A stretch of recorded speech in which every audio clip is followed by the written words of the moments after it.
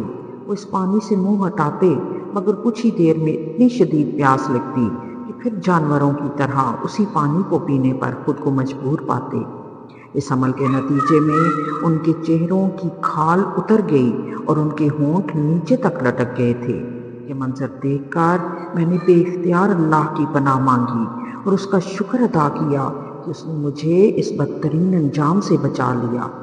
پھر میں اس منظر کو بھول کر اس جاذب نظر روشنی کو دیکھنے لگا جو پہاڑ کی چوٹی پر بنے میرے محل سے اٹھ رہی تھی۔ میری سواری دھیرے دھیرے اس محل کی سمت بڑھ رہی تھی۔ میرے دل میں خواہش پیدا ہوئی کہ محل پہنچنے سے قبل ہی میں یہاں بیٹھے بیٹھے اس کو دیکھ لوں۔ حسب معمول میں نے سبحان اللہ کہا۔